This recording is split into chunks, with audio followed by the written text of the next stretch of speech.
A vea ia le nei tuaso o te whaafeilua i tuai le pa ia malu o le whaafonga fo ia le au mai moa i le nei aso fo.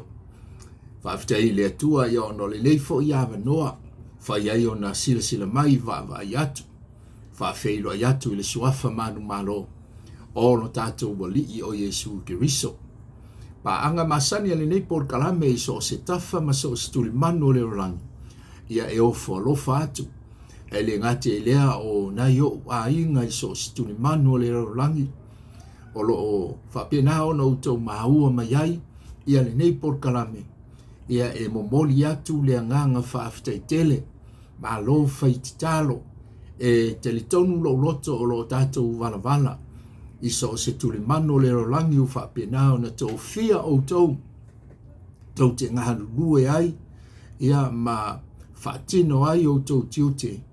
A o lo avea ia lau te talo ma lau te talo. O lo whapena o na tātou wheroa iai. I luma o le atua i pō mao. Ia i le ngata fo i lea ia o paanga le nei por kalame o lo maua le avanoa. Tātou te mafuta ai ma tātou wheroa iai. O lea nganga whaaftai i le nei aso. O te momoli atu le whaaftai tele. Ia i lātou ue o lo i meli mai. Ia mawala au mai foi. So lātou whirangalo whaalia. Ia au se Sosene foi i le nei por kalame. E peilawa no utala no atu le tele o teimi. O lo whirangalo i le o lo uiloa lea. O lo uiloa foi. E le o lo si la fia lea. Ai mawhai o na tātou whiwhaso ai. Fitu whai. Ina ia mawhai o na whaafengo fia ia i lātou. O lo o whai a lātou whai ngā whilwhilinga. Ma lātou whilwhili ai i le ala tonu. Ma le mea te tau o na soifua maola ai. O le neipor kalame ia o le Vaevae tonuina o le awhionga pa ia le atua. O le fisili mua i le nei aso na fisili mai ai fo i se tasi fo i. Ia whaaftai mo le au whai fisili. Whai mai le fisili. Pe fia ia whaamsinonga. O lo o whaamatalaina ma tā ua e le awhionga pa ia le atua. O te whaaftai atu ia mo le fisili lea. O te taitonu ia e tofu a i tātou. E ala i le tātou whaitau. I le awhionga pa ia le atua. O lo whaamatalaina e le tuspa ia. O le a whaamasino i nai malo. O le a whaamasino i nai le malo Israelu. Ia ono o lo lātou te ena o lo lātou Mesia. Ai le ngate i lea. O le isi whaamasinonga. Ia o le a whaamasino i nai a tātou ngā luenga. Vai meile, moli maua le tuspa ia. Tātou te taitua tasi, e lumo le nufua whaamasino o le atua. Ia ona tātou tali lea, i mea na tātou whaia pēle lei, pēle anga. Ia e le ngate lea o nisi o whaamasinonga, le a whaamasino i nai, ia tangata nu ese. Ona o le whaoletanga, po le maliu o Yesu, e iai tangata nu ese ua lātou talia. Ia a iai foi tangata nu ese, o lātou te ena le whaoletanga. Ia ai le ngate lea o le whaamsinonga o le nafua sina. Ia o te tali tonwe, tele lava ia whaamsinonga o lo whaamatalaina le tuspa ia. A o le whaamsinonga sili o na tāua. O le avatu ai se whaasoa le nei por kalame.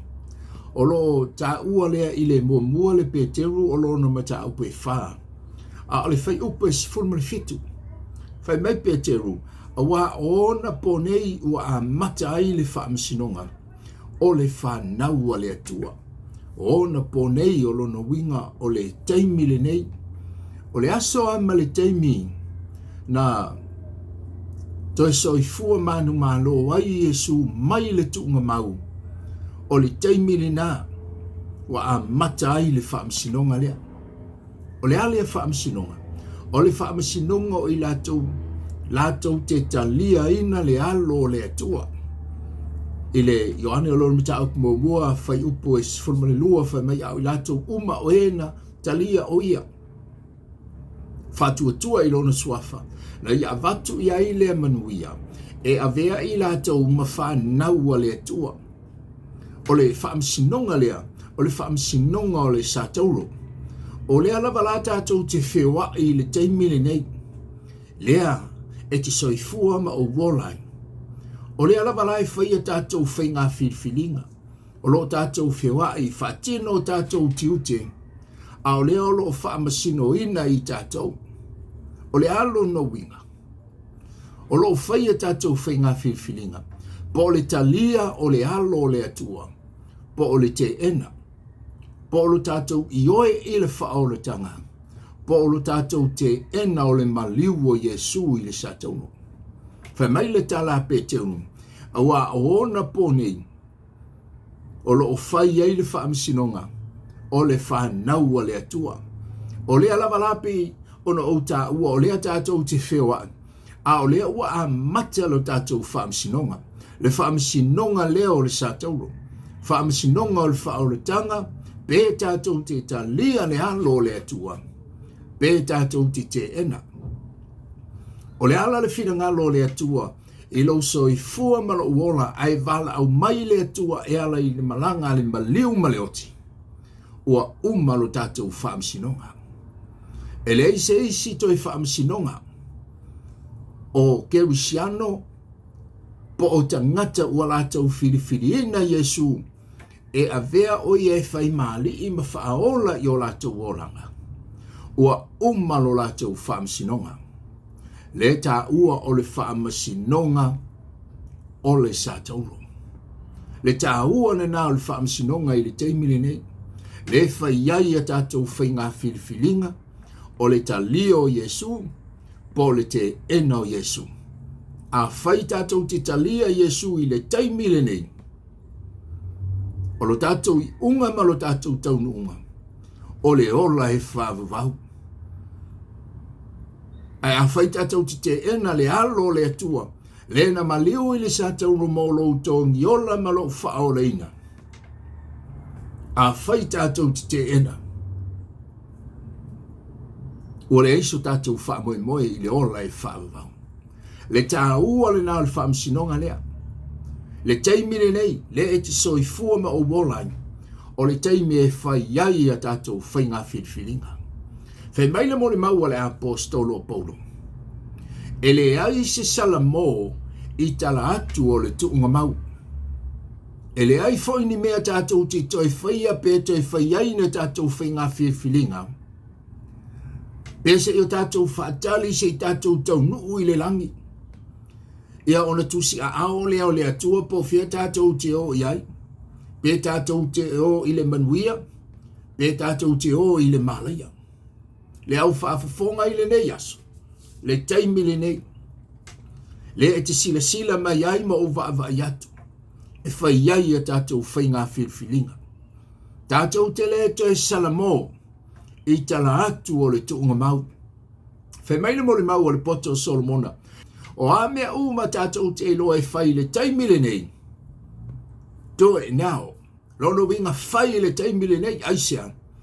Whai maile mo le maua le poto o Solomona a wae le ai se loa. E le ai se mawhau. E le ai a masei si mea tātou te toi whaia. I tala atu o le tuunga mau. Po o le tuunga mau. O lea o lo tātou wā ngai ai. Le tā ua na o le taimile nei, le whai mai ai peteru. Wa a mata i le taimile nei. Le taimile te whaafonga ai i le whaolatanga, o lo alanga ina le whaolatanga. E le o se Yesu o se lotu po se whaolatanga se lotu. Ta lia Yesu i le taimile nei. O na paua le o le awala i le ola e whaavavau. Sala mō mai e tātou wang sala. Ta lia Yesu e whai maa li i ma whaola.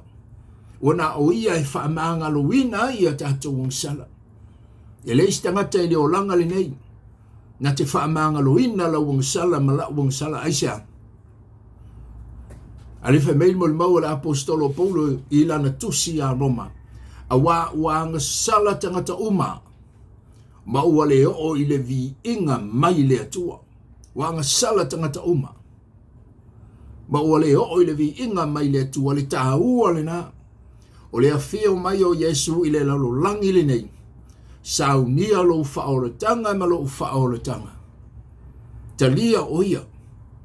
Tau whana wina i tātou. E mai le tala Ioane au i lato uma o e na talia o ia ma whaatua tua i lona suafa. A vatu iai lea manuia e a vea i lato ma whanaua le atua. E le tau whana wina i tātou ina ua tele ni mea tātou te fōa i le loto. Pe ua leva o na tātou i le loto. E tasi ale awala i tau whana wina i tātou. O le avea o Yesu e whai maa li i ma whaola. I lau sau i fua malo wala. Le au whaafonga i le nei aso. O le whaola tanga pa o le maliu o Yesu. O le mea alofa. E le whaatawina. O a mea umo le o langa le nei ua tātou tautua i nai le ngā luenga le atua. O le tala le tuspa ia, o le tau i le nā o tātou ngā luenga. Ai le ta ua mio ton wina ai i tātou. Whai mai le mole maua le tuspa ia, o a tātou ngā luenga, e muli atu i a te i tātou. A tātou tau nuu, i le ola i whaavavau, e ala i lo tātou talia o le maliu o Yesu. O na tātou wa aia leo a tātou ngā luenga. O a ngā luenga le lei uma na tātou whaia. Ngā luenga na whaia le aise mui. Ngā luenga le aise whai tio. Ngā luenga na tātou whaia, e le vi ia ai i tātou. O a ngā luenga le lei na tātou whaia. O i nā, o le a whaapale i nā i ma whaamanuia ai le atua i ai tātou. O le tau i le nao a tātou ngā luenga. A o le ola e whaavavau. O le mea lofa le nā le atua. O mai le mo le maua le tuspa ia, le Ioane mta upe tolu wha upe sifuma le ono, a wā ua whaapia lava. O nā lofa mai le atua i le lolorangi. A wina mai Yesu ina ia le whano se tasi e whaatua tua i a te ia. A ia maua le ola e whaavavau. O loto e whaamatala i le Ioane a lolo mta upe tolu, wha upe tolu sifuma le ono wha mai, o le ua i a te ia le alo le atua. Ua ia te ia le ola e whaavavau. O ai wana talia le alo le atua. Ua ia te oe le ola e whaavavau. Le teimine le whai mai ei pete un. Le olo o whai le whaamisinonga o le whanaua le atua. A e talia Yesu le teimine nei, ua umalo whaamisinonga. O lo wi unga malo taunu unga. O le langi ma le manuia ma le ola e whaavavau. Ua tā pena ina e le atua mo oe moa. E whi meile whai upu lea e tolu sifuma le ono le Ioane, i le pito ai lalo, whai meile tala le tuspa ia, o lo oi lunga i ati oe, le toa saa o le atua. Wana na toa saa le atua, i ati oe maa, ono le nei whao la tanga tau tele na sau nia i Yesu, na awina mai ai le atua lo nalo, ina ia maliu mo la wangasala me la wangasala, a ua tātou te ena. Le au whaafonga i le nei aso. O le whaamsinonga sili o na te aua. O le whaamsinonga o le satauro. O le talio Yesu, a vea o ia maali i ma whaaola. E lo so i fua ma lo wola. I le whaalinga lao lona mata upu e luas fulfai upu e sifurma le lima. Whamai o a fofola tusi. Fofola ai ma le tusi o le ola. Whai maila i o le whaalinga. Ai se tasi ua i loa ua le tusia. Lona i ngoa i le tusi o le ola. Ua lafo i le pafi. E te talia lo Yesu. Tusi lo i ngoa i le tusi o le ola. Ai a whai e te ena Yesu. O le pafi lo taunu unga. Pe a whai. E misi lo suafa i le tusi o le ola. Ai na paua le o le teimi e tusi ai le tusi o le ola. E na ua tātou talia Yesu. Fili Yesu. A vea o ia maali i ma whaaola. I lo soi fua ma lo wala. Wai mai le tala Ioane. Au i lātou uma o ena talia o ia. Whātua tua i lona suafa. A vea i lātou ma whanau a le atua. Le au whaafonga i li ne yaso. O e mana o e avea o e matali I mafafine o le atua. Tasi ale awala. Tali o Yesu. O na pauale o le awala. E le o le ilo o Yesu I le mafofau. A le tali o Yesu I le loto. Ngala au lia o ia a fio mai. Avea o ia mali I mawhaaola. Matupu I o tātou loto. Na ti teita ina I tātou. Ina ia tātou taunuu. I le manuia. Maleola e whaavau.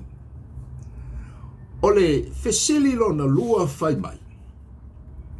O ai I lātou e tatau o na papatisoina. Po ai tangata e tatau o na papatiso. Ile matai o lono mata upu e luas fulu malvalu. A le fai upu e se fulu maleiva ma le fai upu e luas fulu. O le teimi lea ua tapena Yesu e toia fio atu I lona tama. Lea la ua fetala Yesu I lona au so ofai mai. Ia o tau atu e fai nuu umalava maso. Ma papatiso atu ia te ila tau. Ile suafa le tama, le atalii, ma le angang pa ia. E taluai o tangata I utaia. O ila tau ia ele talitonu ia Yesu. Ala tau te ena Yesu. O te talitonu o le na e te sila fia I le amitanga. Awa o ila tau ia sa la tau ala langa I whasa tauro. Whasa tauro o le ali. O le ala ua tala noa le ali I lona au so o whamai. O maila ia I nao. Papatiso atu I lātou I le suafa le tamale atali I male anganga pa I olfisili. O ai I lātou ia le whetalai ia Yesu. O le tala noa Yesu I lona au so. E oi whaamatala pe a wao pe tala noa I tangata I utaia. E le ole laurolangi. Whai mai le tala Yesu I auto wo e whai nuu uma maso. Lea pia na o tala noa e le ole laurolangi le tala noa ia Yesu. O lono winga. A wai e talitonu I le tama le atalii ma le anganga pa ia. O le utaia le nae baptiso.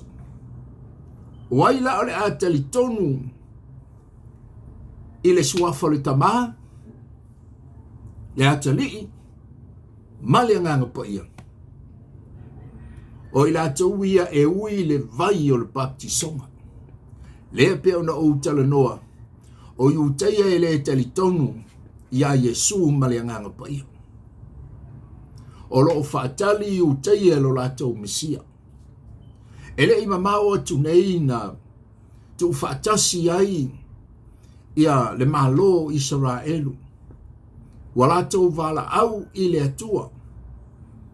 Ma ala langa I le atua ma te talo I le atua. Fai mai wha mole mole. Au wina mai lo la tau Mesia. La tau tele o iloa o le Yesu lea na fio mai. Le Yesu lea na la tau te ena. Fai mai le tusi a Ioane o lona meta au mua fai upo sifu me tasi fai mai.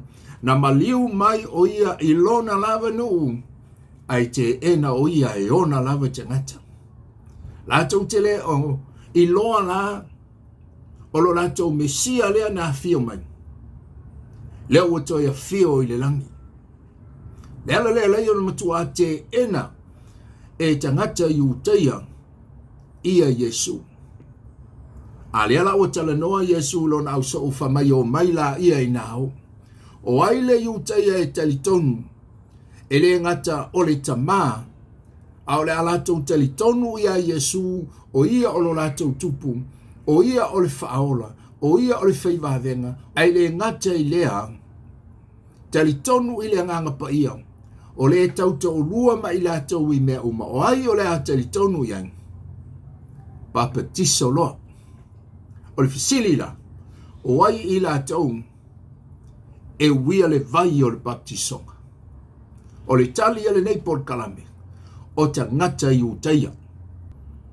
Ai a whaia toi whaatu se tasi fisili. Ai ala ta ngata nu ese. O le ane tūlanga o tangata nu ese. Pe a whai e papatiso na o tangata i uteia. Lea pia na o tala noa le tala a Paulo, ia Timoteo lo na te li I Vaevae le upua le atua. A vea oi mau, ma tangata e fia ma iai le atua, ina o tātou loa o na Vaevae, lea fionga pa ia le atua. O le whiau le na tu e Yesu I le au apostolo, wa le au apostolo, o whai whiau I o tangata I uteia. Ai tau fia Yesu le apostolo Paulo, o ia o le whai whiau o tangata nu ese. Mo morko ni tolon mata upu e se fulu malelima o lo tala noa I le apostolo, o ia o le whai whiau o nu ese. O Paulo le Israelu, ai na filifili e le atua, o ia na te aveina le tala le leimo tangata nu ese, whamaila I o le molimau le apostolo, whamai o tau tangata nu ese, o te taritonu o le whiau le nei, po o le tala le lei le nei mo o tau. Whamai le molimau le apostolo Paulo, o le tala le lei fo I lea na o maua, o te taritonu o lea fo I wa o tau maua. O na nofolo le apostolo mo whaamatala. Whamai o tonu ese, o le vahenga mua mua. Ia o tau tali tonu, o Yesu o le na maliu, e whaamanga loina tātou wangsala. Le vahenga o lo na lua. Whamai o tonu ese, ia o tau tali tonu, o le Yesu le na tanu mia. Tolu. O tonu ese, ia o tau tali tonu, o Yesu ele ngata ina tanumia, a ua toi soifua manu malo mai, e pei o upu ua ile tusi.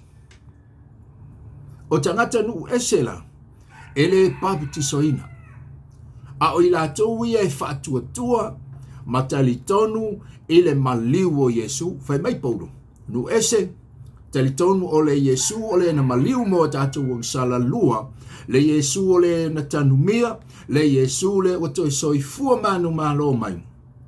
I le asotonu, e pei o upu ua I le tusi.